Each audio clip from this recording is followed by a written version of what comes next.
I never planned to ruin my stepmother's life. Honestly, for years, all I wanted was for her to like me, or at least stop treating me like I was something she scraped off her shoes. But the night she locked me in the attic, tore my mother's dress to shreds, and laughed while I cried on the floor, that's the night everything changed. Because that's also the night a so-called beggar woman knocked on our kitchen door and offered me something my stepmother never believed I'd have: power, and a chance to make her choke on every cruel word she'd ever thrown at me. If you've ever been underestimated, used, or treated like you're nothing in your own home, this story is for you. I'm going to tell you how I went from being the housemaid in my own father's house to the girl who walked into a palace with magic at her back and revenge in her heart. So grab a drink, get comfortable, and if you love seeing karma land exactly where it hurts, make sure to like the video, subscribe, and stick around till the end, because my stepmother didn't just lose her power, she lost everything she built on my pain. All right, let's start at the beginning. My name is Ella. At least that's what it used to be. Now, apparently, the whole kingdom calls me something else, but we'll get there. When I was a kid, our house felt too big for just two people, but somehow my father and I filled every inch of it with noise, warmth, and stupid inside jokes. He'd come home from trips riding his chestnut horse, boots covered in dust, and shout from the courtyard, "Ella, where's my favorite girl? I brought you the whole world in a box." The world in a box was usually something small: pressed flowers from another town, a ribbon in a color I'd never seen, a book with pages that smelled like old rain. None of it was worth much if you asked a merchant. To me, it was priceless. My mother died when I was very young. I don't remember her voice, but my father never let her disappear from the house.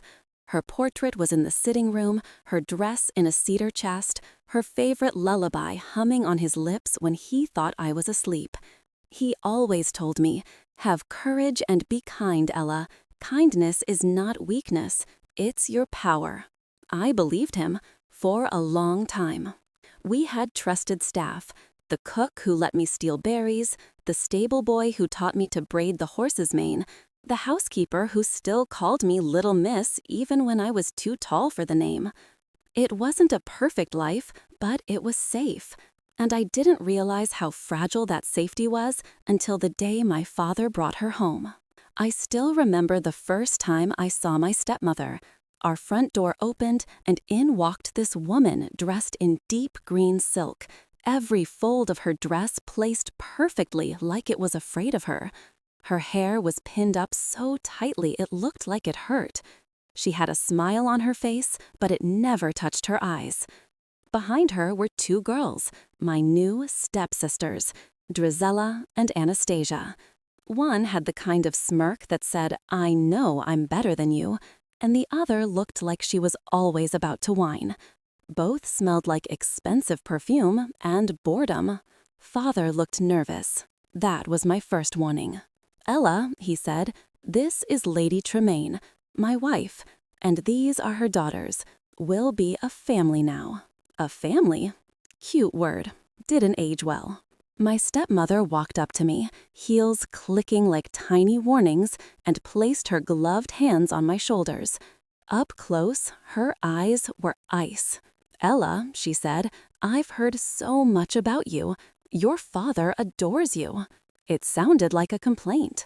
"I hope," she continued, "that we can bring order to this house together." Order? At the time, I didn't know that meant she planned to control everything I touched, breathed, or cared about. You'd think abuse starts with yelling.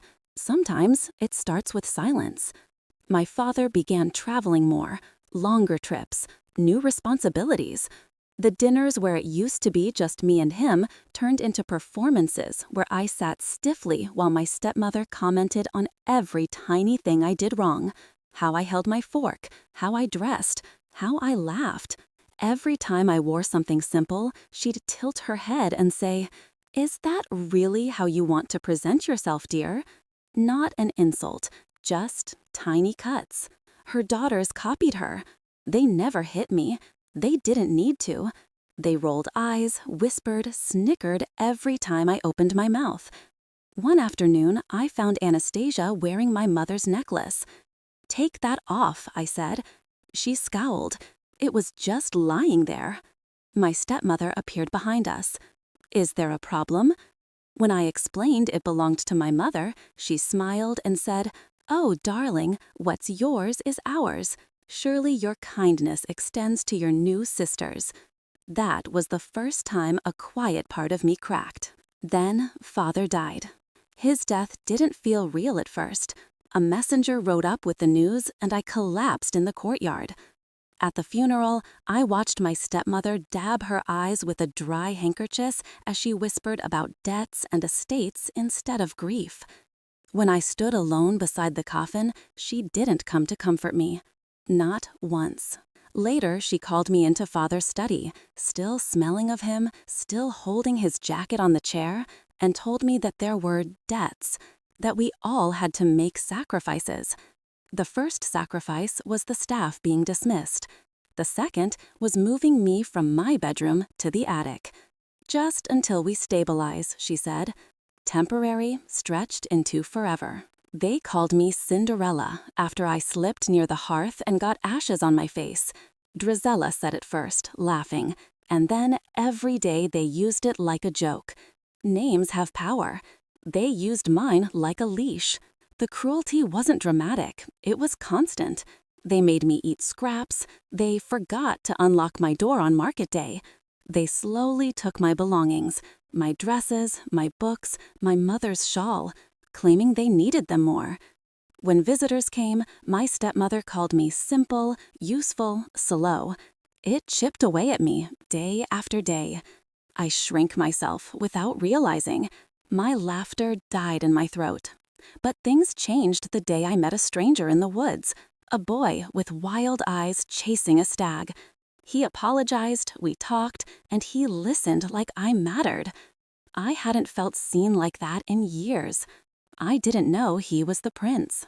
When news came that the royal ball was happening, my stepsisters shrieked. My stepmother glowed with excitement. I dared to hope I might go. Just one night where no one saw me as a servant. But she crushed it instantly.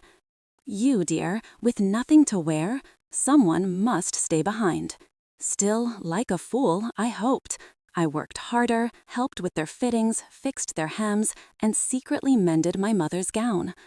On the afternoon of the ball, I put it on, looked at myself, and felt beautiful for the first time in years. They destroyed that too.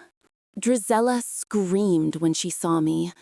My stepmother approached slowly, like a predator, and ripped my dress apart with one vicious pull. She slapped me when I protested. Then they dragged me to the attic, locked the door, and laughed as I begged them not to leave me behind. I broke. Kindness had only ever kept me chained. Then came the knock. A beggar woman stood at the kitchen door asking for food. I climbed out through the attic window, down the ivy, and let her in. She looked at my torn dress, the ashes on my skin, and said softly, "Not nothing. Not with how little kindness you've been shown." Her eyes glowed, her posture straightened, her cloak shimmered. She was magic in human shape. She told me she'd been watching the house, watching them burying me under soot so I'd forget who I was. She said she was here to balance the scales. She offered me a choice: remain a servant or let her help me rearrange the game. I told her I didn't want to become cruel. She said I wouldn't. She said revenge didn't have to be cruelty. It could be truth, the kind that makes abusers crumble under their own lies. So she transformed the pumpkin, the gown, the slippers. But every spell was strategic. The carriage carried my family's crest, the one my stepmother had stopped using to erase my father. My gown was designed to make people look at me and question everything my stepmother had ever implied. My presence at the ball wasn't just magic, it was a message. When I walked into the palace, conversations stopped. People turned, and the prince, the boy from the woods, looked at me like he'd just found something he'd lost.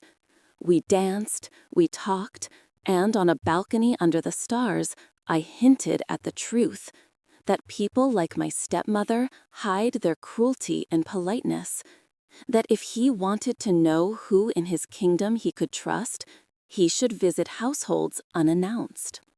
I invited him to my home. Not the way my stepmother imagined it. When midnight approached, I had to leave. I let the slipper fall intentionally. A clue would do more damage than a confession. The next days were tense. My stepmother heard the rumors of a mystery girl and immediately rehearsed ways to get her daughters chosen. She doubled my chores, barely fed me, and rehearsed lies to tell the prince about how simple and grateful I was for her charity. My godmother appeared once more, asked if I was sure. I said yes. I didn't want my stepmother dead. I wanted her exposed. The prince arrived quietly. No trumpets, just authority. My stepmother curtsied so low it was embarrassing. She lied smoothly, said only her daughters lived here. She bragged about keeping a poor, simple maid out of pity. He asked to see every eligible young woman. She froze. She called for me, and when I stepped in, she insulted me in front of him. Told him I was slow, clumsy, worthless. Told him I was lucky she kept me. He watched her, then watched me. He asked if I wanted to speak. For the first time in my life, I did. I explained how my father built this house, how she'd moved me to the attic, taken my belongings, used my labor as charity, how I wasn't staff, I was the heir she tried to erase. My stepmother panicked. She claimed I was confused. She called me ungrateful.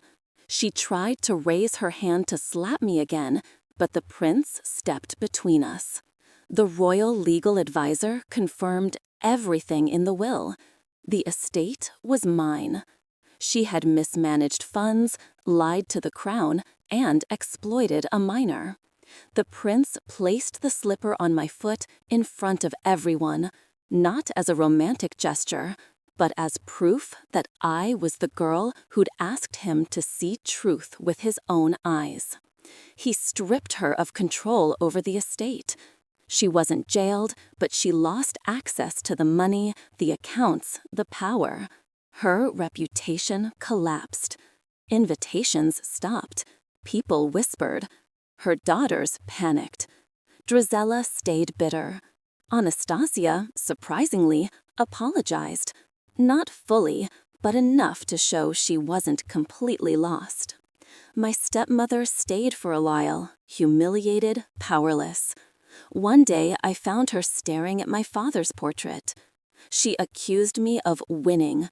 I told her it wasn't a game, that she lost because she tried to erase me. She revealed something then. Her fear of never being loved, of being a guest in her own marriage and her own life. I didn't forgive her, but I understood her. I told her she wasn't my prisoner and could stay until she found somewhere else. She left quietly a few months later, just a woman walking away from her own downfall. And the prince? Yes, we married, but not because of the slipper. He said, "I don't want a bride who fits a shoe. I want a partner who makes me a better king. I said yes because when I imagined a future, I finally saw a life where my voice mattered. Sometimes people ask me if I regret not forgiving my stepmother more, if revenge was worth it. I always say the same thing. What I did wasn't vengeance, it was refusing to be erased. Revenge didn't arrive in flames. It arrived in truth, signatures, witnesses, and consequences.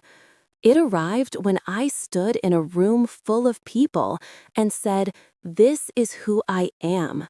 This is what you did, and you cannot write my story anymore." Kindness is powerful, but kindness with boundaries, that's magic. If this story hits you even a little, if you've ever been treated like you're less in your own home or your own life, let me know in the comments which moment spoke to you the most. Hit like, subscribe, turn on notifications, because there are many more deep, emotional revenge stories coming. And tell me, if you were in my shoes, glass or otherwise, would you have done anything differently? I'll be reading your thoughts, and maybe your story will be the next one I tell.